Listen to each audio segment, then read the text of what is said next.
Hey guys, I'm Alfred Sport and welcome to week 17 of the Premier League review. If you want to know the series, what we do is take a look at the past set Premier League results, we take a look at the Premier League table, and we finish off by looking at the top goal scorers. So here is the past set of Premier League results. These games were played on Tuesday the 12th and Wednesday the 13th of December 2017. Also next to games are the times in this video, so if you want to hear about a specific game, just go to the time next to the match and just skip out all the other crap. But without further ado, let's get into our first match. We start with Swansea versus Manchester City. Manchester City took the lead in the 27th minute when David Silva scored for the third game in a row. Poor defender from Swansea who gave the ball away on the edge of their own area, and the two Silvas link up with Bernardo, whipping it into the box to David, and he turned the ball home with another volley. That's like the third game in a row now.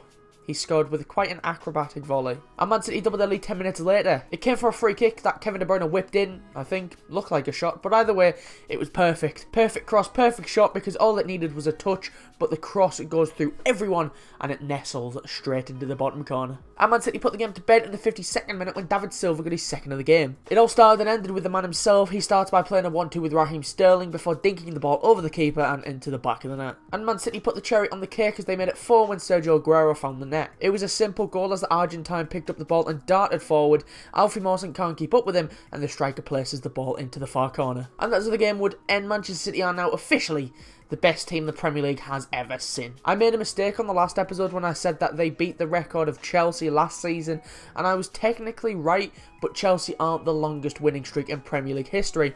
Obviously that title goes to Arsenal from the invincible season back in 2002. But now they have officially beaten that record with 15 Premier League wins in a row when Arsenal managed 14. So every win from now on, Man City are just extending an already pretty much unbeatable record. Manchester City are well on their way to winning this title, and I will be shocked if anyone beats them this season, because I think we're going to witness another invincible season. And we move on to Southampton versus Leicester. It was all Southampton in the opening 10 minutes of the match, so it was to everyone's surprise when Leicester took the lead against the run of play in the 12th. Some defending that was less than desirable from Southampton as they just back off of the Algerian Riyad Mahrez. He got the ball to the edge of the area and drilled the ball low and hard into the far corner. And Leicester doubled their lead 20 minutes later through Shinji Okazaki. It came from a corner that Riyad Mahrez takes, it goes very wide and it fell to Christian Fuchs on the edge of the area. He smashed the volley through a crowd of players. It was blocked on the line, but the rebound falls straight to Okazaki, who poked the ball home. And Leicester made it 3-0 5 minutes later. A free kick was dipped into the box by Mahrez. Harry Maguire chested it down before thumping a ball across the face of goal. Okazaki can't quite get there, but it rolls to the back post where Andy King was waiting, and he turned it home. But Southampton looked to get back into it when they made it 3-1 15 minutes into the second half. It came from a corner that Nathan Redmond takes, and it flies towards the back post where Maya Yoshida was waiting to head into the net. But Leicester got their 3-goal lead back in the 70th minute when Shinji Okazaki got Leicester's 4th and his 2nd of the night. A quick counter-attack catches Southampton as Jamie Vardy broke down the right before whipping the ball to Okazaki, who got in front of his man and finished at the near post first time. And that's how the game ended. A perfect return to St Mary's for Leicester boss Claude Puel. And to be fair, Puel has done well since he came in October. They were struggling, but now they are really putting on a show with them winning their last 4 matches on the bounce. Southampton did look better in the second half and even sparked a little bit of hope by getting a goal back, but Leicester were quick to crush that hope quickly to pick up a quite comfortable 3 points. And we move on to Huddersfield versus Chelsea. Chelsea took the lead in the 23rd minute when Timu Bakayoko got the goal. A goal caused by an error at the back as Huddersfield goalkeeper Jonas Lossell slips whilst clearing the ball, and it goes straight to a Chelsea player. Eden Hazard picks it up, backheels it into Willian. The Brazilian beat his man before laying it off to Bakayoko, who dicked it over Lossell and into the far corner. And Chelsea doubled their lead 5 minutes before the end of the first half when Willian made it 2-0. A simple goal for the champions as the ball is played over the top towards Marcus Alonso. Alonso takes a touch and puts a cross into the box, and on the end of it is Willian, who headed down into the net. And Chelsea had the game won in the 50th minute when they made it 3-0. Yet again another good ball into the box by Marcus Alonso as his cross is there for Willian to volley. He mishits it, but that ended up being the perfect pass for Pedro as the Spaniard calmly side-footed it home from the middle of the box. But Huddersfield would get a consolation goal with the last kick of the game when Laurent Dupois made it 3-1. It came out of nowhere really as Flo put a ball deep into the Chelsea half, and there to meet it was Dupois, who smashed his header past Courtois and into the bottom corner. And as the game ended, Chelsea just had too much for Huddersfield in this game, and it was all too comfortable for them. Chelsea had to bounce back following that horrible result against West Ham this weekend, and they did that quite comfortably. Whereas for Huddersfield, it's another loss as they have lost 5 games from their last 6. And we move on to Crystal Palace versus Watford. It was a brilliant start for Watford as only 3 minutes into the match they took the lead through Daryl Janmaat. It came when Richarlison had the ball and he dinked it across towards the back post, and on the end of it running in was Janmaat, who headed home from 6 yards out. And it looked like Watford were going to pick up the win, but it all went wrong in the final 5 minutes. It started when Watford were reduced to 10 men in the 87th when Tom Cleverley was sent off. It was a second yellow as he lost the ball on the edge of the Palace box and he sees Jeffrey Schlupp coming in to collect, so he dives in, takes out the man. It's more daft rather than vicious, but definitely a second yellow. And 2 minutes later, Palace capitalised on the man advantage when they levelled the game up when Bakary Sakho got his first Premier League goal in almost 2 years. Wilf Zaha was causing troubles again as he dances inside of his markers before hitting a low shot that Aurelio Gomez does save.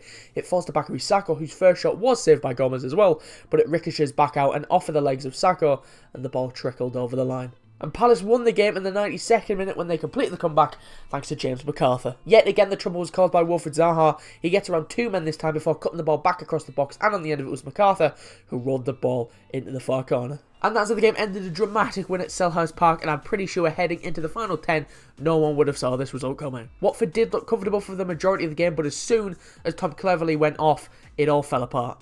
And I mean that. Watford are on a bit of a dry spell at the moment with them not winning a game in 4 matches, whereas for Palace it's quite the opposite, with them being unbeaten in 6. And we move on to Tottenham versus Brighton. It was a pretty boring first half with Spurs having a lot more possession, but they struggled to turn that possession into chances, but they did eventually take the lead in the 40th minute when Serge Aurier scored a weird one. Aurier was right on the touchline under a lot of pressure from Jose Izquierdo, but just as the tackle is coming in, the fullback sends it across and it ended up looping up into the top corner for his first goal for Tottenham. And Tottenham wrapped the game up in the 87th minute when they made it 2-0 when Son Heung-min got the goal. It came for a free kick for Tottenham that Christian Eriksen put into the box, and at the near post was Son who turned it in with his head. And that was how the game ended, a pretty dull one here with Tottenham having plenty of chances to score more, but they were a bit wasteful. Son could have had 3 or 4 if he could have finished. Brighton rarely came forward, but when they did, it was easy for Tottenham to deal with as Spurs left Wembley with 3 points. And we went to Newcastle versus Everton. It was end-to-end stuff for the opening 30 minutes, but Everton took the lead in the 27th through Wayne Rooney. Dominic Calvert-Lewin floated the ball into the box from the right. Aaron Lennon rose highest to head the ball towards goal. Carl Darlow makes the initial save, but it falls to Rooney, who reacts quickest to stab home. The game was already won, but it would just get worse for Newcastle as John Joe Shelvey got sent off with one of the last moments of the game. He was already boxed and he gets a silly second following a horrible challenge on Idrissa Gueye, and the ref shows him a second yellow. A midfielder doesn't even challenge the decision, he just accepts it and walks off. Silly booking that one. Absolute no need for that one. Could have avoided that. And that was how the game ended. Wayne Rooney's goal was enough for Everton to pick up their first Premier League away win since January. Newcastle are really struggling at the moment with them just not having the best of luck right now and having some properly players. Both teams seem to have swapped positions, with Newcastle once surprisingly high, now being a point above the bottom 3, and Everton once surprisingly low on the table, now being quite comfortable in 10th. And we move on to Manchester United versus Bournemouth. Surprisingly, Bournemouth were on the upper hand for the opening of the match, but it was Manchester United who took the lead in the 25th minute when Romelu Lukaku remembered how to score.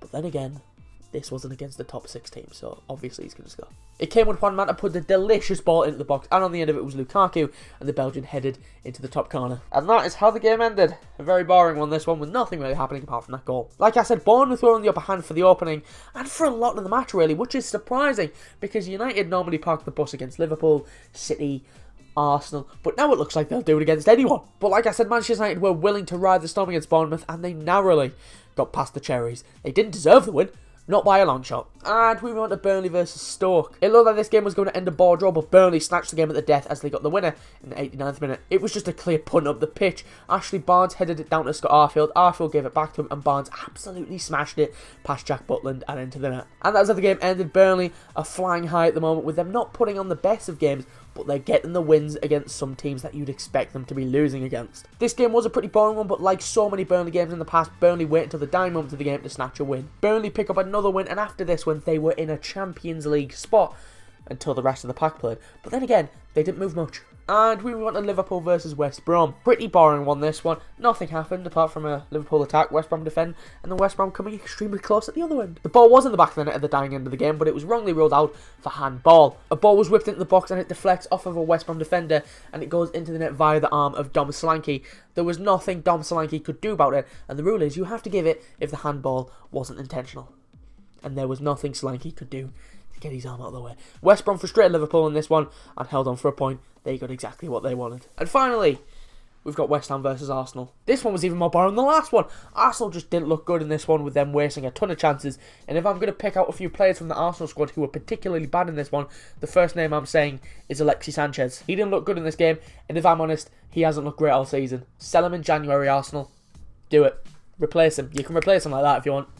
get rid of him in January. West Ham could have won the game with the last chance of the match, but Javier Hernandez's shot ricocheted off of the bar, but it wasn't to be as it ended 0-0, and Arsenal failed to score in a Premier League match for the first time in 3 months. So that's all the game we've got for you this time. Before we go, let's take a look at the Premier League table and top goal scorers. Starting off with the Premier League table. Starting with the top 5, as I can see, Manchester City are still top following their big win over Swansea. Manchester United are second following their narrow win over Bournemouth. Chelsea are third after beating Huddersfield. Tottenham are fourth after beating Brighton, and Liverpool make up the top 5 after their ball draw with West Brom. Moving on to the bottom 5, and Swansea are at the bottom following their loss to Manchester City. West Ham are 19th after their draw with Arsenal. Crystal Palace make up the relegation zone following their thrilling win over Watford. West Brom are 17th after their draw with Liverpool, and Newcastle make up the bottom 5 after they lost to Everton. Moving on to the top goal scorers, I can see Mo Salah is still on the top. He wasn't able to break West Brom, so he's still on 13 goals and 3 assists. Harry Kane is second on 12 goals and 1 assist. Sergio Aguero got a goal against Swansea that took him up to 10 goals and 3 assists. And making up the top 5 are Alvaro Morata and Romelu Lukaku,